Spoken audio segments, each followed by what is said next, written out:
శ్రీ గురుభ్యో నమ. హరి ఓం. బ్రహ్మనాడి ప్రేక్షకులకు నమస్కారములు.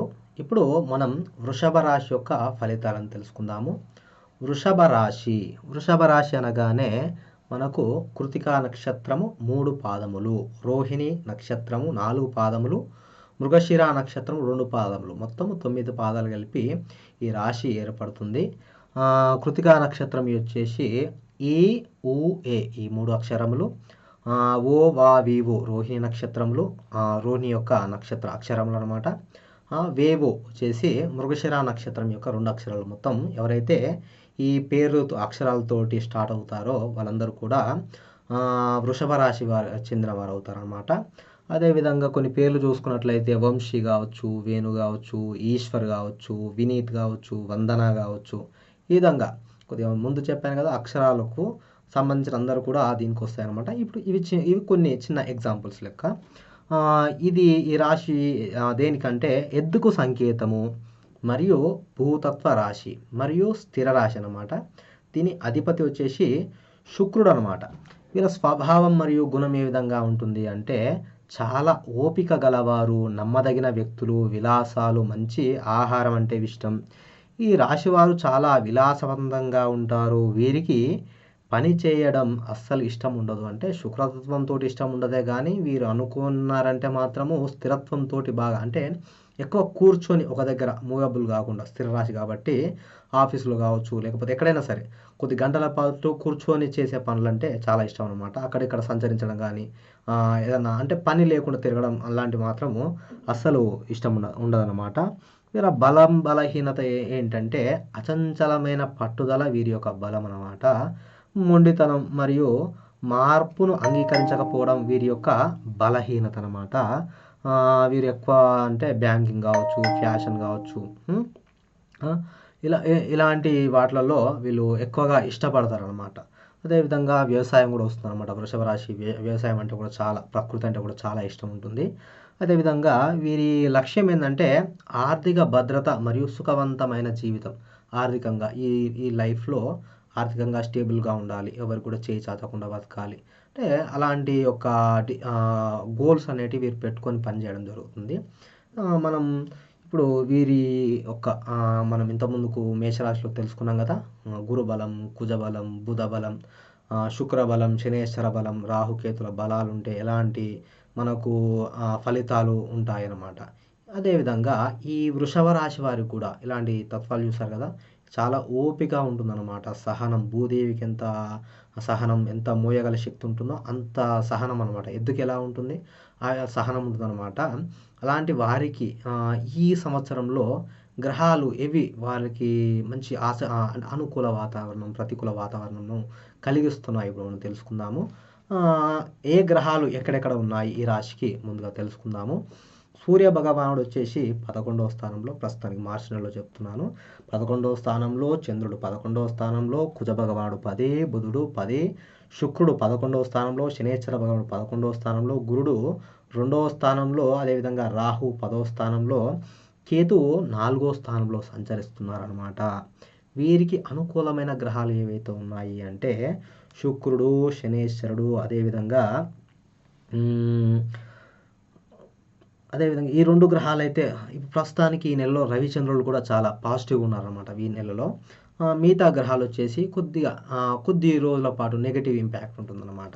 ఇప్పుడు కుజబలం గురించి మనం మాట్లాడుకున్నాం. ఏంటంటే శక్తి, ఏదన్నా ఎంట్రన్స్ ఎగ్జామ్స్ రాయాలన్నా కానీ కుజబలం ఉండాలని మాట్లాడుకున్నాం కదా. స్టూడెంట్స్ అందరికీ కూడా మనం దేనన్నా సరే జయించాలన్నా కానీ, కోర్టు కేసులు కావచ్చు, ఆరోగ్యపరమైన సమస్యలు జయించాలన్నా కానీ కుజుని యొక్క బలం కావాలనుకున్నాం కదా. కుజుడు వీరికి ఒక్కొక్క దాని గురించి మనం ప్రస్తావించుకుంటూ పోతాం.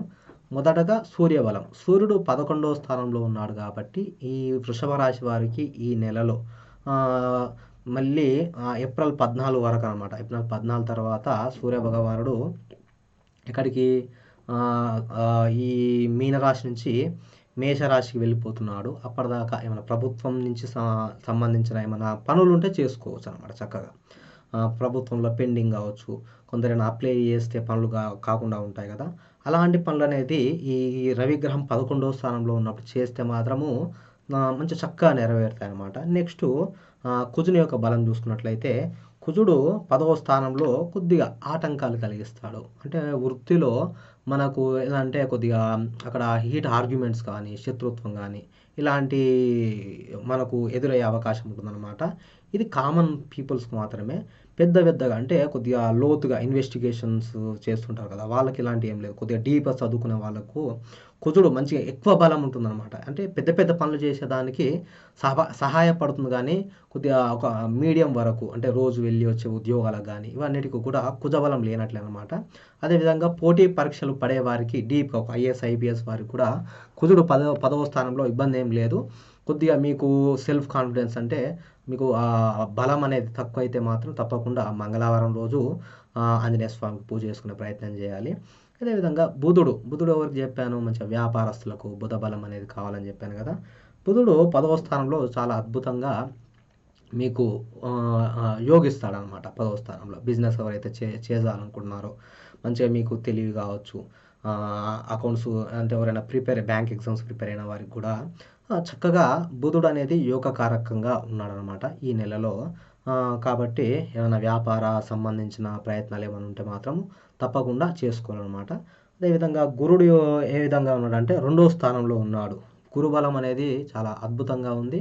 ఎప్పటిదాకా మీకు అక్టోబర్ 31 కంటే మీకు మధ్యలో గురు భగవానుడు ఎప్పుడు మారుతాడు అంటే, గురుడు జూన్ 2 వరకు కూడా మీకు ఎక్కడ ఉంటాడు అంటే మిథున రాశిలోనే ఉంటాడు. మళ్ళా 3వ స్థానం పోయిన తర్వాత కొద్దిగా ఇబ్బందికరంగా ఉంటుంది. అక్టోబర్ 31 దాకా కూడా ఇబ్బంది ఉంటుంది.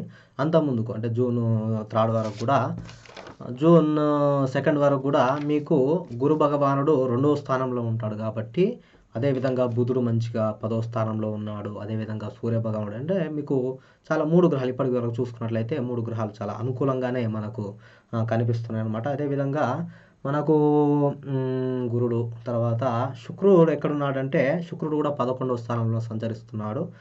శనేశ్వర భగవానుడు కూడా 11వ స్థానంలో సంచరిస్తున్నాడు అనమాట.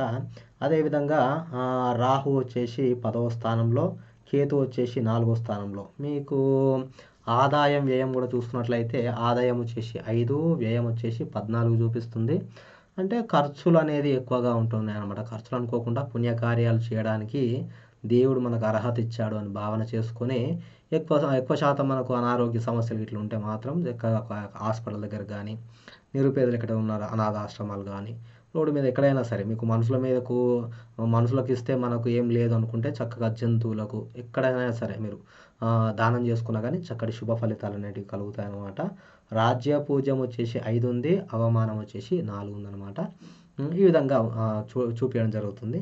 ఇప్పటిదాకా చూసిన ఫలితాలలో మీకు అనుకూలించే గ్రహాలు ప్రస్తుతానికి ఈ నెలలో మీరు అనుకూలించే గ్రహాలు ఏవైతే ఉన్నాయంటే, సూర్య భగవానుడు, అదేవిధంగా చంద్ర భగవానుడు, బుధ భగవానుడు, శనేశ్వర భగవానుడు, శుక్ర భగవానుడు, గురు భగవానుడు మీకు అనుకూలంగా ఉన్నారనమాట. అదేవిధంగా మీకు నెగటివ్గా కొద్దిగా ఇబ్బందికరంగా ఏముందంటే కుజుడు, అదేవిధంగా రాహు, కేతువు వీరు కొద్దిగా ఇబ్బందిగా ఉన్నారనమాట. రాహు యొక్క 10 యొక్క సంచారం, కేతు 4 సంచారం. కేతు 4 ఇంట్లో ఉంటే ఏమవుతుంది అంటే మీకు కొద్దిగా ఇబ్బంది కలుగుతుంది. దేని విషయంలో ఇబ్బంది అంటే ఇంట్లో వాతావరణం అనేది అంతగా మంచిగా ఉండదనమాట. ఏదైనా ల్యాండ్ కొన్నా కానీ అక్కడ ల్యాండ్ డిస్ప్యూట్స్ కొద్దిగా ఇబ్బందికరంగా ఉంటుందన్నమాట. స్థిరాస్తి విషయంలో ఇబ్బందులు కలుగుతాయి. మన ఫ్యామిలీ లైఫ్లో కూడా ఇబ్బందులు కలిగే అవకాశం ఉంటుంది. వాహన విషయంలో కూడా ఇబ్బందులు కలిగే అవకాశం ఉంటుందన్నమాట. కాకపోతే ఇబ్బంది ఏం అవసరం లేదు. ఎందుకంటే గురుబలం చాలా అద్భుతంగా ఉంది కాబట్టి అంతగానము ఇబ్బంది పడాల్సిన అవసరం లేదు. కాకపోతే మీకు ఇలాంటి ఒక ఫ్యామిలీ పరంగా, వృత్తి పరంగా రాహు 10వ స్థానంలో ఉన్నాడు కదా, కేతు 4వ స్థానంలో ఉన్నాడు. ఇబ్బంది కలిగితే చక్కగా ఒక మంగళవారం కానీ, శనివారం కానీ, మంగళవారం వచ్చేసి కేతు గ్రహానికి, శనివారం వచ్చేసి రాహు గ్రహానికి చేసుకోండి.